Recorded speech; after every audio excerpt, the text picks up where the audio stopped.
Alright, so really quick, as a disclaimer, I just wanted to say that this is not meant to be any sort of negative response to Yugioh or be detrimental in any way.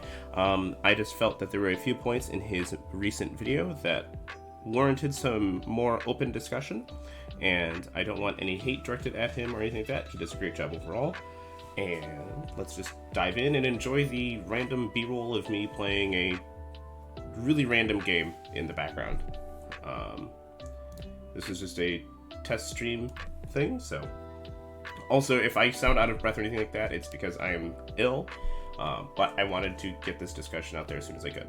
So without further ado, I'm going to just go over a few points in his most recent video about Yugioh taking less skill that I disagreed with and why. So point number one was that every format is tier 0, and I think that outside of looking at specifically Tearlament, Kashtira at its height, and the Year of Fire, Yugioh has not been in a true tier 0 format for quite a while. If we look at the majority of time, we have over 10 viable decks at the YCS level. There were over 20 unique strategies at the NAWCQ in top 64. So to say that we are in a tier 0 format would be disingenuous at best. The next point was that decks are now break my board or bust. I would argue that Tearlament even wasn't. You often played for turn 2 and beyond. Kashtira was built around grind games. That's why we saw Book of Moon, Book of Eclipse, Forbidden Chalice, Forbidden Lance, and other cards like that seeing so much playtime. Pure Yugioh was all about the grind game. You often would only set up a detonator and maybe another rank 4, and that was really it, along with a cross, so you had 3 interactions to play through, which was not that hard. Blue Eyes, for example, is focused entirely on exchanging low-value hand traps to outgrind their higher-value cards and win through the concept of inevitability, that being that if the game goes long enough, they will win the game. Vanquish Soul and Orchest also play for the follow-up. Their turn 1 boards are strong, but they are not nearly break my board or bust like other decks such as Super Heavy Samurai would have been.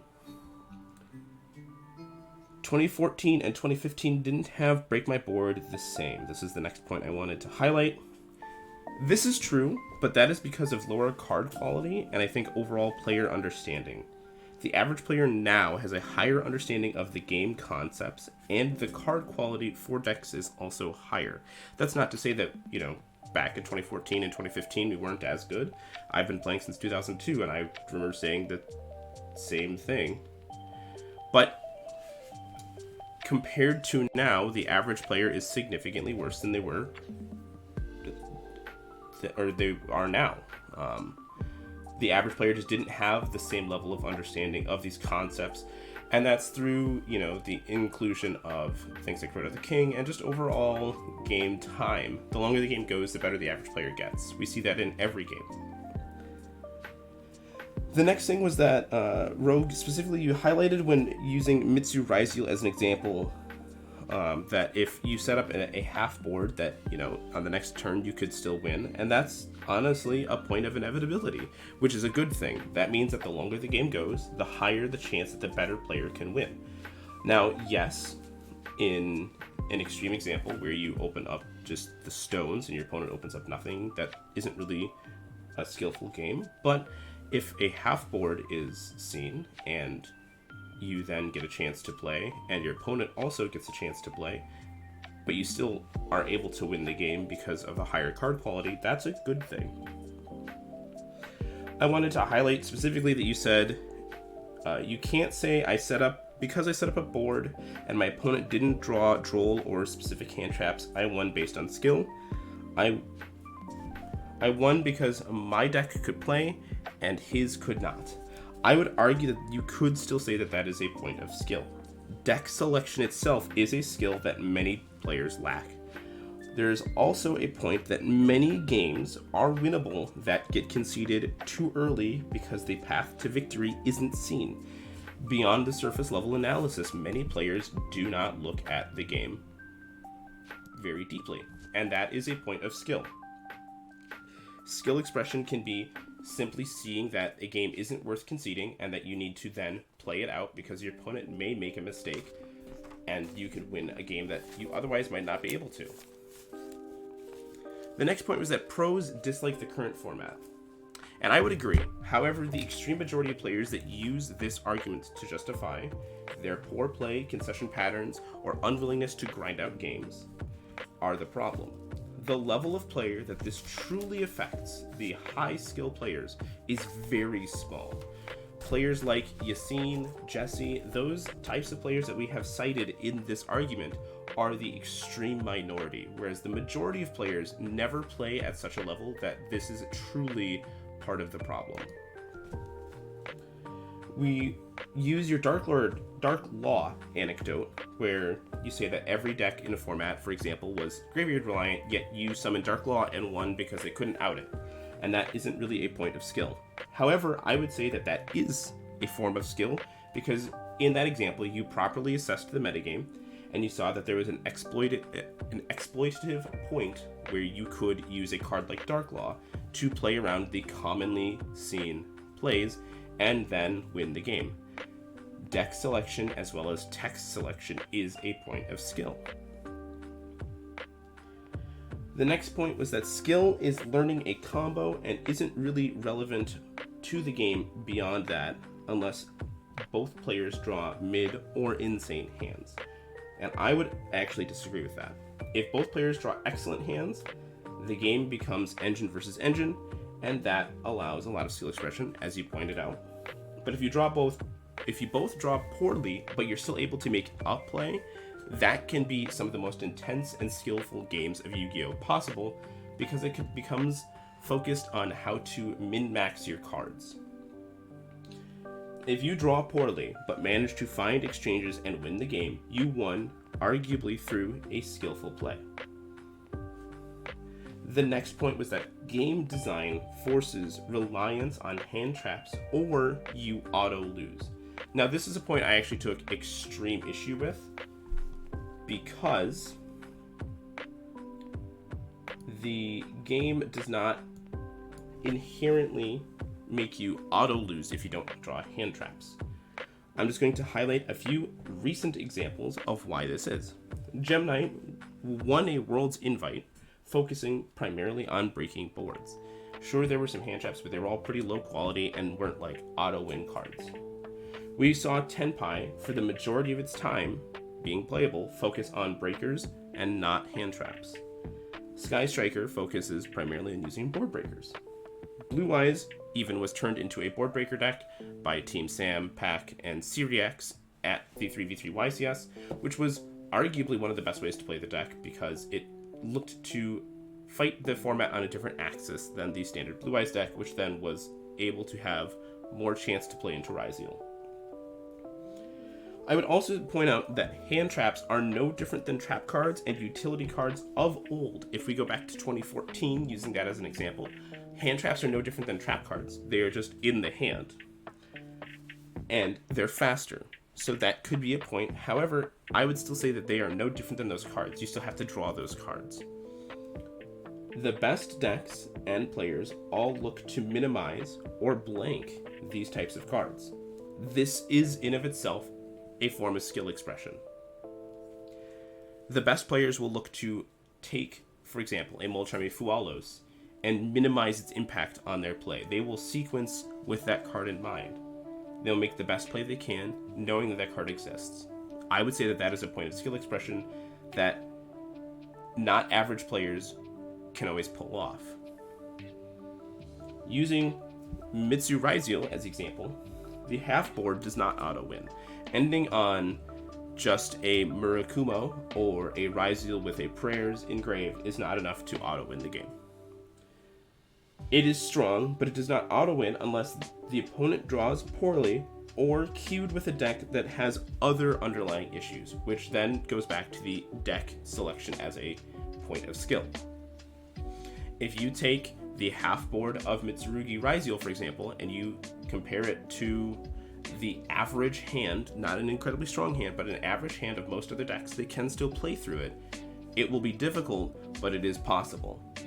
And the problem that comes up is that the majority of time, the games become too difficult for a lot of players to really sit down and find the exact points where perhaps the game was winnable, and they managed to fumble that win. I would like to point out, though, that Malice and Mermail are definitely outliers to this point. They do create these break my board or bust decks or formats. They do also create these incredible boards that even at a half board point are very difficult to deal with. So I will highlight that those are definitely decks that argument is more valid for. The next point was that cards like Droll, Featherstorm, and Barrier weren't as powerful in formats of old. I would actually say that they were still just as powerful, but player understanding and card quality were lower. Using Droll and Lockbird as an example, in the Zodiac Fusion subformat, Droll and Lockbird was actually really strong, but very underplayed. And in the Spellbook Dragon Ruler format, for example, that card was everywhere, because it beat Spellbooks, and it was also good into Dragon Rulers. In Necros format, Droll and Lockbird was, again, very strong. There were tons of examples, but obviously there were also formats where they weren't quite as strong, but that can still be said for these cards currently. Harpy's Featherstorm was actually just not really discovered, which is an example of players not understanding to look at more obscure cards. It was released in Duelist Saga in 2017, which was after Castel was already in the card pool. And I would argue that if the Minerva decks at the time, or just the rank 4 turbo decks, like the Lightsworn ones, had played that card, they probably would have done better. But that was just down to us not understanding that card existed. And, obviously it not being searchable was not the greatest, but it was still there and it was an option. We just didn't play it. Obviously now it is much better thanks to Triple Tactics Thrust, but it was an option in years of old. And using D-Barrier, I would argue that card has always been just as powerful as it is now. In Zodiac format, it was a staple. It was a 3 of staple, usually in the main deck often, by a lot of players. But moving on. One of the other points was that once you learn basic lines and matchups, the skill ends. I would say that is untrue because we consistently see these same players do well despite giving this information out, both on YouTube and in spreadsheets. Understanding how to do something, such as a spreadsheet combo, does not equate to understanding when and why you should be doing something, or when you should deviate, and that in itself, again, is a huge form of skill expression. As a quick tangent, I would like to apologize. I'm just going to keep looping this same video. It's really just meant to kind of be there just to fill the void. But being able to do something does not mean that you have the skill to understand when you should do something. And that's why we see players like Yassine doing well with Crystron, despite basically giving out all that information for very little investment. Or we see players like Jesse repeatedly do well despite posting videos basically breaking down a lot of what he does. Or we see top players consistently who will go over their feature matches, explain something, and players then cannot convert that same knowledge into game wins themselves. Many players say that the game is a hand comparison game at this point, was the next point that I wanted to highlight. I'd like to just reiterate that my previous point about a lot of the pros disliking the format and why that doesn't actually necessarily equate for most players, that applies here as well. The vast majority of players who say these sorts of comments use that to justify their poor play or their poor performances. Instead of looking internally at maybe what they could have done differently, they will just find one game that seemed like, it was just hand comparison and I lost, and then they will write it off instead of looking at what they could have done differently or maybe should have done. A good example is that the majority of my games at the NAWCQ, using as an anecdote, I refused to concede until game was on board. Even if it looked really hard, I would just not concede the game. And the reason for this was because I wanted to ensure that I got the chance to play the most games I could. This led to a lot of games that I probably should not have won being won because my opponent would make a mistake, and despite it seeming like hand comparison simulator, I would manage to grind out with an engine. I see this quite frequently among the top players who will simply just not concede a game that looks harder or looks like it should be a loss because they understand that the opponent is likely to make that mistake. You actually highlighted the next point as to why conceding early can be bad, so you actually almost, I would say, agreed with me in that mistakes in sequencing can happen because of pressure under being under pressure, you make mistakes in your sequencing, you mess up your combo. That is a form of skill expression. Remembering all of the variables is also a point of skill expression. Just because you bought a spreadsheet, for example, for many people, doesn't mean you're going to memorize all those combos and keep them in mind and be able to file through all of these variables in, mere seconds and be able to do that. That is a point of skill expression itself. Which is a huge point as to why I think Yu-Gi-Oh! Is still skillful. The next point was that 2014, 15, and 16 didn't have as one-sided of games. This point, I actually just have to say is completely false. They absolutely did. Necros was notorious for creating non-games against decks that were not specifically Shaddoll. And then later on, Qliphort, when people realized how to build Qliphort to build it. And then, when we got to the NAWCQ, Burning Abyss. If you didn't set up correctly versus Shaddoll, a deck just simply could lose because they could amass massive advantage through the Shaddoll fusion getting free cards, which was another point of one-sided games. In 2016, we saw Monarch, which was Protect the Domain, win multiple times at the regional level, and I believe even won the NAWCQ. If you didn't draw the out, there was no skill expression. You simply did not get to play. So to say that 2015, 16, and even 2014 didn't have these one-sided games would just be incorrect. I think that if we look at the formats overall, they were not nearly as good as we like to remember them as, despite them being some of my favorite formats as well. And then 2022 saw the game become less skill expressive.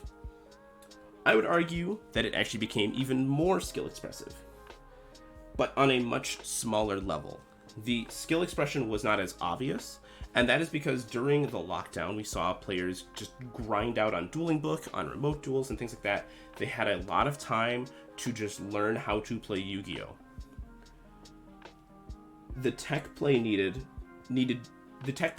to win had to be cleaner. Your side patterns had to be more defined, and it became hard to be better than your opponent because the average player simply became better. It wasn't as obvious as times in the past, but that's because the game overall has gotten better in terms of the player quality. The players now are better than they were 10 years ago on an average level. The players 10 years ago simply didn't have the information or the card quality to really be able to showcase as much skill because the cards were just worse. That's why we saw players like Patrick Hoban, for example, be able to win events purely on having a better deck than his opponent. But to say that the game has gotten less skillful since 2022, I would argue is actually just demonstrably false.